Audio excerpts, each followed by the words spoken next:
പരിശുദ്ധ ഖുർആൻ പഠിപ്പിക്കുന്നത് കാണാം. സഹോദരങ്ങളെ, ഈ ദുനിയാവ് എന്ന് പറയുന്നത് അത്രയേ ഉള്ളൂ.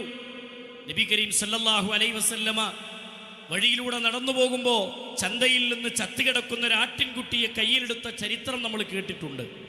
നബി സല്ലല്ലാഹു അലൈഹി വസല്ലമ ആട്ടിൻകുട്ടിയെ ഇങ്ങനെ കയ്യിൽ എടുത്തു പിടിച്ചിട്ട് അതിൻ്റെ 2 ചെവികളിലും പിടിച്ച് തൂക്കിപ്പിടിച്ച് നബി സല്ലല്ലാഹു അലൈഹി വസല്ലമ ചോദിച്ചു, ആർക്ക് വേണം ഇതിനെ ആർക്ക് വേണം? 1 ദിർഹം തന്നാൽ മതി. ആരാ എടുക്കുക എന്ന് ചോദിക്കുമ്പോൾ നബി സല്ലല്ലാഹു അലൈഹി വസല്ലമയോട് സ്വഹാബത്ത് ചോദിച്ചത്, നബിയെ, ചത്തുപോയ ആട്ടിൻകുട്ടിയല്ലേ, ആർക്കാ അതിനെ വേണ്ടത്? വെറുതെ കൊടുത്താൽ പോലും നമ്മളാരും വാങ്ങൂല, പിന്നെ പണത്തിന് പൈസ കൊടുത്തിട്ട് ആരെങ്കിലും അതിനെ വാങ്ങോ എന്ന് ചോദിക്കുമ്പോൾ നബി സല്ലല്ലാഹു അലൈഹി വസല്ലമ പഠിപ്പിച്ച വാചകം നമുക്ക് കാണാം. ഈ ആട്ടിൻകുട്ടിക്ക് നിങ്ങൾ കൽപ്പിക്കുന്ന വില എന്താണോ ആ വിലയാണ് ദുനിയാവ് എന്ന് പറഞ്ഞാൽ അത്രയേ ഉള്ളൂ, അത്ര വിലയേ ഉള്ളൂ മനുഷ്യനെ സംബന്ധിച്ചിടത്തോളം. പക്ഷേ ആ ദുനിയാവിനെയാണ് മനുഷ്യൻ കൂടുതൽ ഇഷ്ടപ്പെടുന്നത്.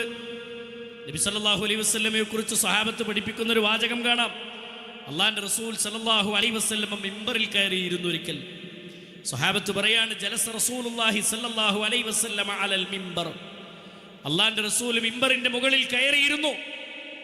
മിമ്പറിൻ്റെ മുകളിൽ കയറിയിരുന്നിട്ട് റസൂലുള്ളാഹി സല്ലല്ലാഹു അലൈഹി വസല്ലമ ഇരുന്നപ്പോൾ സ്വഹാബത്ത് പറയാണ്, വജലസ്നാ ഹൗലുഹു, ഞങ്ങൾ റസൂലുള്ളാഹിന്റെ ചുറ്റിൽ ഞങ്ങളും ഇരിക്കുകയുണ്ടായി, ഞങ്ങളും ചുറ്റിലിരുന്നു. നബി സല്ലല്ലാഹു അലൈഹി വസല്ലമ ഞങ്ങളോട് പറഞ്ഞ വാചകം, ഇന്നി അഖാഫു അലൈക്കും മിൻ ബഅദി. സ്വഹാബികളെ, എൻ്റെ കാലശേഷം നിങ്ങളിൽ ഒന്നിനെ ഞാൻ ഭയപ്പെടുന്നുണ്ട്.